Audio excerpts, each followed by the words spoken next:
Oh, hello there, D23. We have quite a showcase from Disney Entertainment. Put something together for you. Wow, let's get started.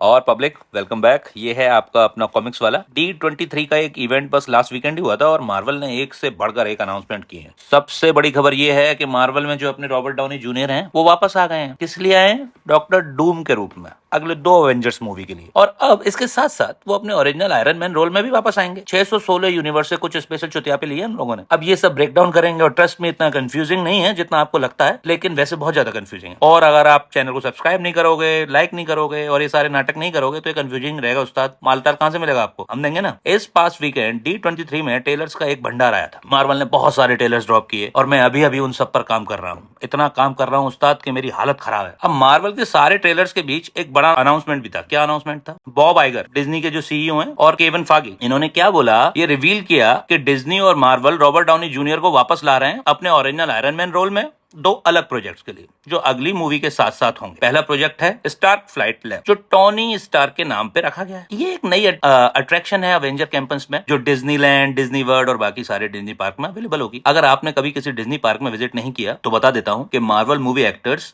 Specially नए scenes record करते हैं parks के लिए और events के लिए। Example के लिए एक बड़ा स्पाइडरमैन इवेंट हुआ था जिसमें टॉम हॉलैंड ने नया स्पाइडरमैन सीन्स रिकॉर्ड किया और एक और नया अवेंजर्स टीम अप किया जिसमें अल्ट्रॉन के रिटर्न के अगेंस्ट फाइट किया गया था, जिसमें वो हीरोज भी थे जो अगले 2 अवेंजर्स मूवी में होंगे, including Sam Wilson, captain America. आप देख सकते हो कि ये सब चीजें अवेंजर्स के अपकमिंग मूवी में कैरेक्टर्स और सीन के कॉम्बिनेशन के साथ खेलने के लिए एक टेस्टिंग ग्राउंड की तरह यूज होती हैं। लेकिन दूसरा बड़ा आयरन मैन प्रोजेक्ट जिसमें रॉबर्ट डाउनी जूनियर वापस आ रहे हैं उसका नाम है अवेंजर्स इन्फिनिटी डिफेंस, जिसमें करेंट अवेंजर्स और नए अवेंजर्स मिलकर फाइट करेंगे एक नए विलेन के अगेंस्ट जिसका नाम है किंग थैनोस। अब आपको होगा उस्ताद किंग थैनोस क्या है? किंग थैनोस कुछ नहीं है। किंग थैनोस का वो वर्जन है जो अवेंजर्स एंड गेम में जी रिया था। एक कंप्लीटली नए यूनिवर्स पे राज कर रहा है।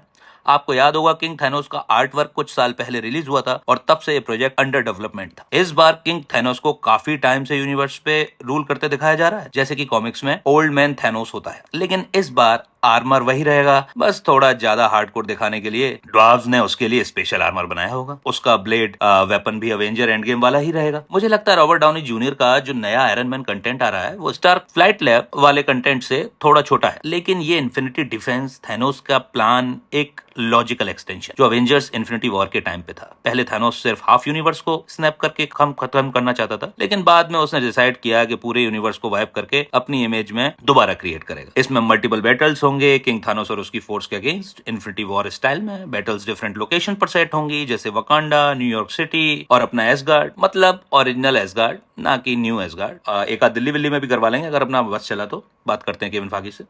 अब बॉब आइगर और केविन फागी ने D23 पे ये अनाउंसमेंट किया था इसलिए फैंस को क्लियर हो जाए कि रॉबर्ट डाउनी जूनियर वापस आ रहे हैं और ये कोई रैंडम साउंड अलाइक एक्टर नहीं है जो बस वॉइस ओवर कर रहा हो। डिज्नी ने पहले ऐसा किया है जब वो किसी एक्टर को वापस नहीं लाना चाहते थे, लेकिन इस बार उन्होंने रॉबर्ट डाउनी जूनियर को वापस लाने का डिसीजन लिया है बिकॉज आयरन मैन कैरेक्टर और ब्रांड MCU के लिए इतना फंडामेंटल है कि वो जितना हो सके रॉबर्ट डाउनी जूनियर से आयरन मैन का फायदा उठाना चाहेंगे। भाई उनका सबसे स्टाइलिश आदमी है आयरन मैन, तो क्यों नहीं उठाएंगे? रॉबर्ट डाउनी जूनियर का last contract Avengers end game के बाद खत्म हो गया था, सो डिज्नी अब उसे नई डील्स कर रही है जिसमें वो डॉक्टर डूम और आयरन मैन दोनों रोल्स के लिए वापस आ रहे हैं। अब जितना पैसा रॉबर्ट डाउनी जूनियर को पे किया जा रहा है वो डॉक्टर डूम के लिए है जो अवेंजर्स 5 और अवेंजर्स 6 में होंगे। As far as we know उनका कॉन्ट्रैक्ट $85 मिलियन पर मूवी का है प्लस कुछ एक्स्ट्रा पर्क्स। ये सिर्फ अवेंजर 5 और 6 के लिए है और उसके बाद मार्वल का प्लान है कि सीक्रेट वॉर्स के बाद एक बड़ा रिबूट करें ताकि अपनी कंटिन्यूटी इशू को सॉल्व कर सकें और नया कैरेक्टर्स और IP को प्रॉपर्ली इंट्रोड्यूस कर सकें। मार्वल का प्लान है कि डेडपूल और वुल्वरीन के रेफरेंसेस